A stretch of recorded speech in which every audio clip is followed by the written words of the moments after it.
This video is going to be a film study and commentary on the Seattle Seahawks signing of Cooper Kupp, 3 years, $45 million. I don't know all the particulars of the contract. I'm really not going to offer opinion on that. My rationale for getting this video out is twofold, or perhaps three reasons, I guess. Number one, to give Seahawks fans a look at Cooper Kupp from an analysis standpoint of what I have seen a significant amount of Rams film, and I'll tell you why it's really related to point number two. If you're interested in Rams offense concepts to the extent that I understand them, I have two significant pieces of content out after the 2023 season that explore the Sean McVay offense, what they do, their under center run game, their third down reliance on certain types of route concepts, and Cooper Kupp obviously a big part of that. He's not an X wide receiver. Clearly, everyone understands that. There's no reason he can't do it, but he received a lot of protected releases with the Rams, shielded in other words. So to take advantage of his hands, his reliability, and the timing, it's not just understanding what spot to get to against a zone, man, match coverages, whatever, but it's when to arrive there. I think he's great at recognizing things to my knowledge, and my knowledge is limited, obviously, but I think he would be on par with Stafford and McVay in understanding, recognizing where to be and what time to arrive there. And I think that's proof of that is the fact that Stafford and McVay relied on him so much in third down situations, and they really went to great lengths to create high percentage chances for Cooper Kupp in the pass game. How much of that will the Seahawks do under Clint Kubiak? I don't know. Kubiak worked for him for 2 seasons. The personnel stuff I'll talk about a little bit later in the video, obviously drastically different than what Sean McVay did. 11 personnel, almost exclusively, 93%. But Seattle clearly intends for Cooper Kupp to be a big part of this offense. If you're willing to pay him $15 million a year, you would think he's going to be a big aspect of what Sam Darnold, JSN, and Kubiak and those guys want to get accomplished. So with that being said, let's get to some of the film. He'll be spot shadowed at the beginning of each play. Now, again, I don't think he's an X receiver, and in fact, he's not the targeted receiver here, but in case you haven't watched one of my videos lately, my targeted receivers are going to be in orange. In this case, it's the backside X. Cooper Kupp, is checking up to the downside of the screen. Stafford goes in another direction after looking that way. My point in showing you this portion of the video, this particular play to lead things off, is what Kupp is not, or at least what he was not in the McVay system. He was not an X receiver on the line of scrimmage. There's really no film of that exists, or it's very rare, I should say, so I can't show it to you. Does it mean that he can't do it and JSN can't as well? No, I think both of those guys are able to do it. It's going to create Does it create issues for Kubiak? I don't think so. It just creates more opportunities. When you have two guys like JSN and Kupp who can convert on third down, win their matchups in the slot or in motion or with protected releases, I think that's a huge asset, especially in today's day and age where the game is oftentimes over officiated against the defenses, and the defense is put at a disadvantage. So 3rd and 6, a little smash out concept. Again, the targeted route is generally going to be in orange. So you can see that's Kupp at the top side of the screen. It essentially works out like smash. Nacua is running the vertical route. Kupp just kind of sits down outside. Easy catch for him, obviously. The point is the system that was created by McVay. This isn't the run game system, but look at the space that's created with these 3 receivers on a 3rd and 6. Nacua clearly is physically capable of winning a lot of one-on-one matchups. And then they built, in this concept, they built off of that Kupp with perhaps an option route, depending on the leverage of the defender, and then the tight end running underneath. I think that Cooper Kupp has incredible awareness. It would be a 99 rating. I don't play Madden anymore, but he knows where to be. He fit in with Stafford in that system great. How does the pairing work with Darnold, and JSN? Not sure at this point, but the cool part of it is, from a Seattle perspective, is he gets an entire offseason to work with that offense, and Kubiak gets a fresh install with a new quarterback, I don't really go into number 1, number 2 receiver stuff. For my money, JSN's the best receiver on that roster at this point, but Cooper Kupp makes big plays. He's been involved in high leverage situations going back a number of years. He's produced in those moments. Did it take a lot of factors for the Rams to get those things accomplished at times? Yes. It doesn't mean he couldn't get open on his own, but there weren't a ton of organic wins on film, at least what I saw. Oftentimes it was created by shielded releases, delayed stuff, How much of that will Kubiak get into? I'm not sure, but if you are able to get Cooper Kupp open, he will produce. He will either get yards after the catch and or convert the third down such that you can maintain possession of the football. So you have a classic Rams concept here, whereby motion to one side, potential for the jet, that's Kupp in yellow. The running back and the quarterback, some type of mesh.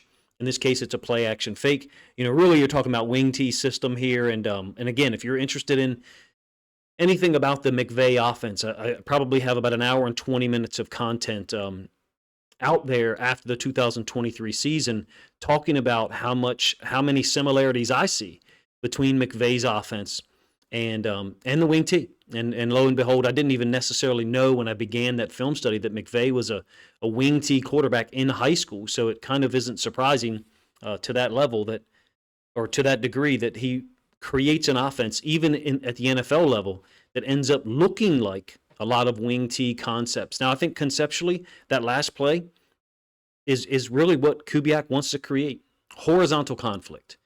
Horizontal conflict by the jet motion or some type of outside run concept to one side. On that particular play, it was twofold, right? Kupp with the motion, potential jet out into the flats to the bottom side of the screen, the offense is right, and then the run threat with the quarterback to the opposite side. So you've stretched the reactions of the defense and then try to thread the needle inside one of those open lanes with the pass game. I don't think that Kupp is a limited receiver vertically because he's got the double, triple move set to set people up and then to beat them deep, but he's certainly not just going to run by people. You're not talking about a DK Metcalf. You're not talking about a Luther Burden or someone like that. Do I think the Seahawks should look at a deep threat in this draft? Absolutely, I do. But they've set themselves up well, if you ask me, having 5 of the top 92 picks. I will have a Seahawks mock draft come out Monday night that'll essentially be like a be the GM and make the picks as you wish. But in any case, let's flow through with the film. Another third down.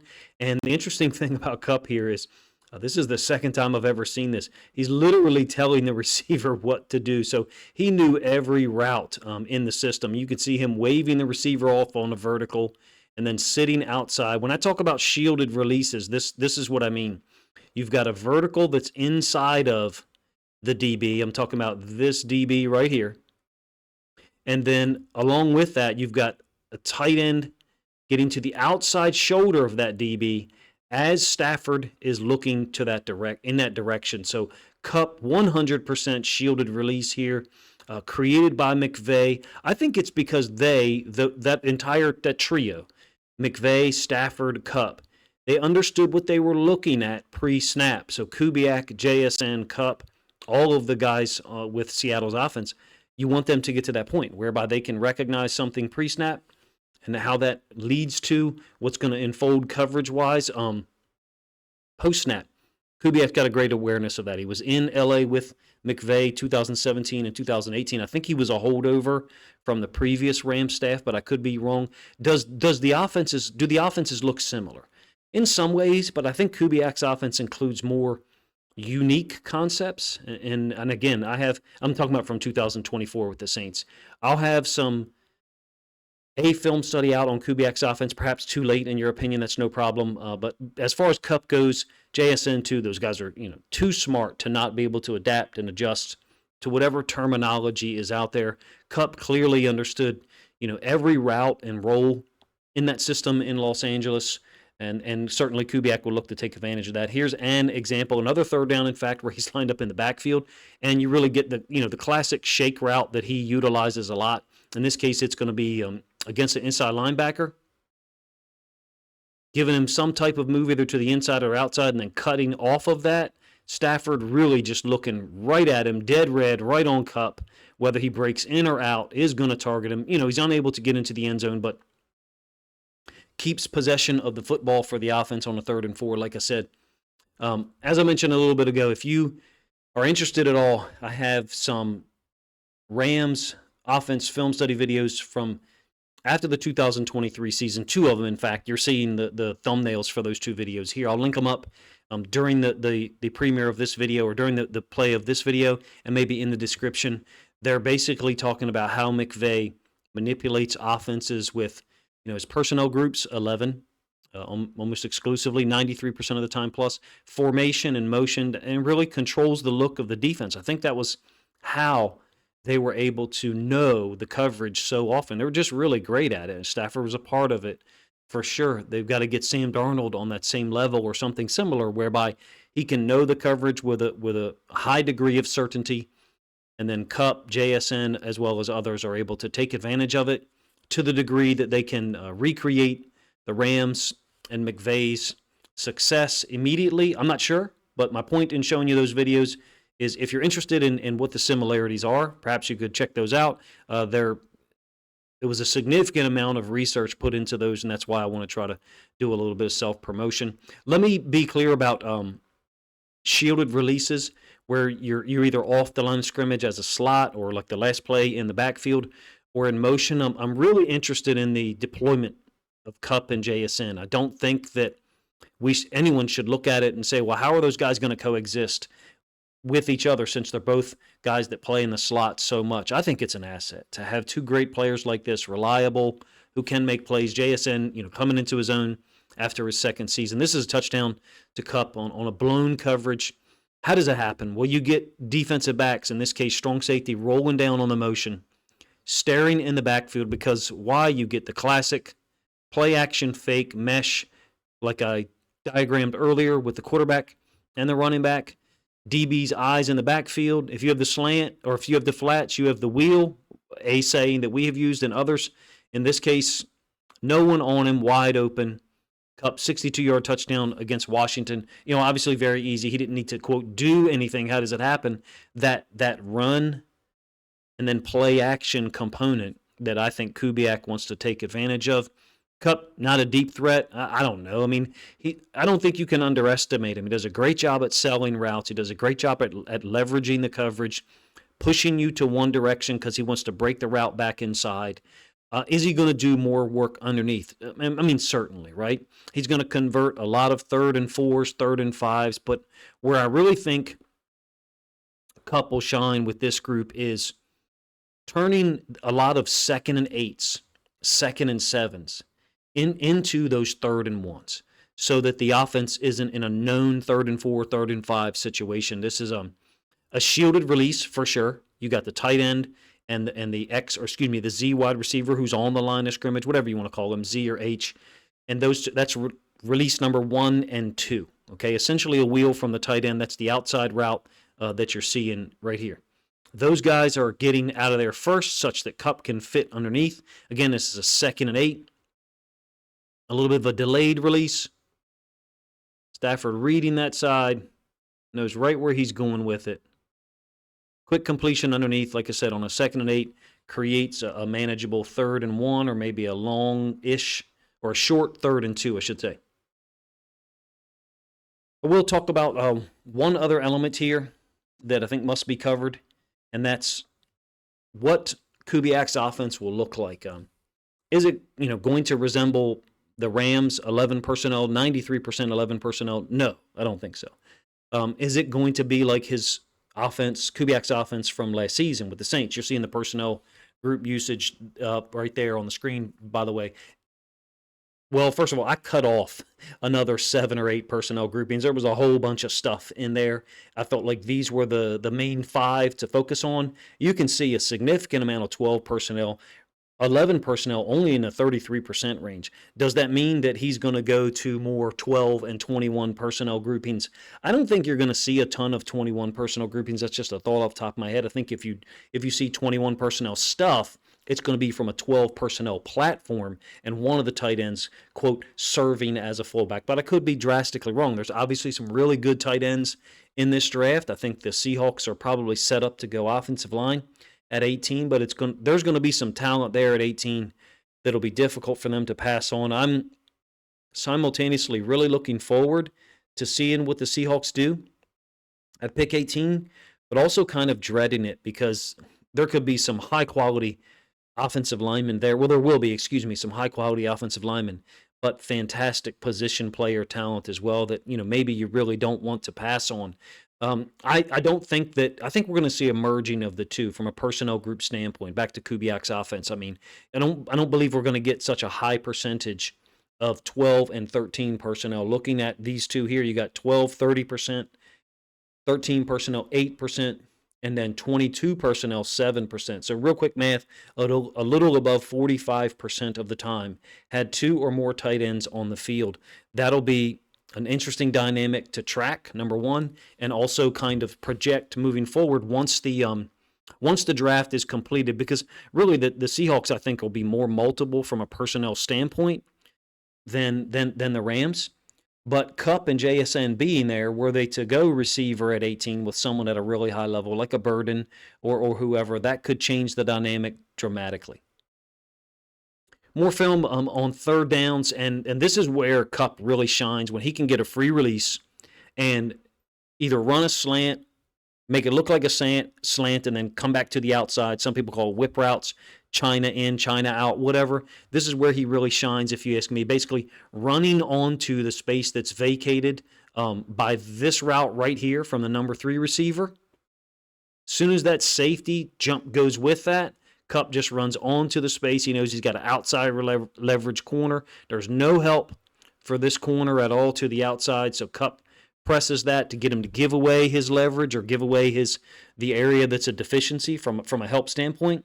And sure enough, Kupp takes advantage of it. That slant route shows up a lot on the film for Cooper Kupp and the Rams. It shows up a heck of a lot, enough such that it'll make you wonder, if it's going to be a large part of Kubiak's offense because of how good he is at it. This offense is going to want to run the ball on first down and or use play action to set up the defense for big plays. And the challenge, I think, will be maintaining possession on the those 3rd and 4, 3rd and 5s with a quarterback that is limited from a mobility standpoint. Darnold's not super slow. I've got video. In fact, I have a Sam Darnold film study video, hopefully to be out later this week. Again, probably something that's a little bit late for Seahawks fans, but when I move into something like that, it's got to be something I have some knowledge of. Because I had studied the Rams offense so much after 2023, I felt comfortable pushing this out there a little bit quicker because I had awareness of Cooper Kupp. The only real exposure I have to Sam Darnold is when the Detroit Lions faced him this year twice, in fact, dismantling him in Week 18. A little bit more film against the Eagles, and I think this game's actually from 2023. Same dynamic here. This is against the inside linebacker out of empty. And you can see just kind of a shake, delay, and then pressing to the inside. Those situations happen more often because Stafford and Kupp and everyone involved with the offense, in fact, knows the coverage with a high degree of certainty such that they've isolated that linebacker, or in some cases a nickel DB, strong safety, what have you. And that's the thing about McVay and the Rams. I have to mention here, one of the reasons why I linked up the videos that I did after the 2023 season, because they will hammer you if they see something on film. Essentially, they will force the defense to adapt. And I don't know if Kubiak is the same type of guy. I don't know if he will stay with something to force you to adjust. I had first exposure to it, or one of the first exposures to it, was the Rams' visit to Baltimore to face the Ravens in 2023, the 37 or 37-31 win, I think, in the Ravens' favor on a punt return in overtime. That was really fortuitous because the Rams gave that Ravens team hell that night. Or that afternoon, it turned into night, and the offense was a big part of it. Kubiak, because they found some things that worked, basically 11 personnel run game, and they stayed with it, forced the Ravens defense to adjust or adapt, and they really would not do so. Another 3rd and 8, a shielded release, very similar to one I drew up earlier. These are the two routes, 1-2 we'll call it in the order. It's Nakua as the Z or the H on the line of scrimmage, whatever you want to say, and then I think it's Atwell from outside in motion. And then Kupp, again, is going to press to the outside. Free release, if you get him on free releases, it's a guy that's going to do a lot of damage against nickel DBs, safeties, linebackers. Gives Kubiak and that offense a tremendous amount of options to really attack. And I think that's one of the things McVay was really great at, was creating those releases for Kupp and for others. It doesn't mean there's no film of him winning organically. I'll show you two here as we finish the video. If you think that That's been too large a portion of what I'm describing, shielded or protected releases. Here's a 4th and 1, a shake slant versus a defensive back. I think it's Eli Ricks, but I may be wrong, who was a rookie in 2023. That same dynamic exists. A little bit of a shake here after pressing to the outside. So basically opening up that space for him to run onto. But he knows the area that the DB does not have help in, and that's this area here. He knows that any help at all, which really there is none, exists only to the defensive back's inside. So he presses to the outside first to make him respond to that and protect it. And again, I know this will be the 3rd or 4th time I mention it, but I believe that one of the reasons why that was so effective for the Rams compared to other teams is the fact that they knew the coverage so often. McVay was great at creating looks that gave Stafford, Kupp, Nakua, and others some level of predictability. Doesn't mean that there aren't, organic wins for Cooper Kupp at all. Last one that I will show you, I think that the previous one would apply as well. This is against Slay. There's a little bit of a coverage breakdown here. Those guys, the Eagles, are trying to figure out what coverage it is. You can see Slay is looking across the field here. He's also trying to communicate with the safety. And those guys are not able to get on the same page. Kupp releases inside. Stafford steps up against a 4-man rush. Pretty easy for those two guys to get this accomplished. It is a 1st down. I think it's a great signing for the Seahawks. I don't know if, I understand that some people may react to the money that's being allocated to, I believe, a 31 or maybe 32-year-old wide receiver. You're talking about a guy who can play still and has film of him making plays across the width of the field. I do think that the one thing I will say is I think it addresses a need for the Seahawks before the draft. And with 5 picks in the top 92 selections, I just think it's an amazing situation for Seattle's front office, for the fan base. The only thing I will comment on the price is there must have been some competition. That would be my guess. I think that, maybe Seattle's price got driven up a little bit, and that's just a suspicion. I have no knowledge of that. I have no information, articles, social media posts, or whatever to support that. I think it's great for the Seahawks to go into the draft at 18 being able to focus on offensive line, or if some amazing player falls to them at that spot, then they can go ahead and take him. Essentially, and I actually have to say this. I had created a Seahawks mock draft video, like literally produced all of it, and then the news of Kupp broke like an hour later, so I had to pull the video down because I had them taking Luther Burden at pick 18, which probably was a little bit unrealistic anyway, going receiver with the needs for offensive line. This is the same play, by the way, from the end zone angle. You can see a beautiful route. How big of a win that is for Cooper Kupp, despite what looks like a little bit of a hold from Darius Slay on the back shoulder. In essence, I think this is a big win for Seattle. They've definitely retooled the entire offense with a new offensive coordinator, new quarterback, a new high-level receiver that slots in wherever you need him to, except for probably backside X. There's really a lot of options and support for Sam Darnold, which is what you want, not just for Darnold, but for any quarterback. You want to put him in a great situation. As I mentioned a couple of times earlier, hopefully have a Darnold film study video out. If you're interested in that, please let me know in the comment section, along with the Kubiak's film study from 2024 film of his time as the offensive coordinator as the Saints. I do enjoy, or I do think it's a blessing for Seattle to roll into the draft with so many things addressed. Quarterback, receiver, a DeMarcus Lawrence signing. I did a DeMarcus Lawrence film study video over this past weekend. If you'd like to check that out, I'll also link that up here at the end. In any case, if you enjoyed the video, please let me know in the comment section. Number one. Number two, if you think other Seahawks fans would like to check out this Cooper Kupp film study and or the DeMarcus Lawrence film study that I have done earlier in the week, then please consider grabbing a link to this video, sharing it out on social media to help this content get more reach.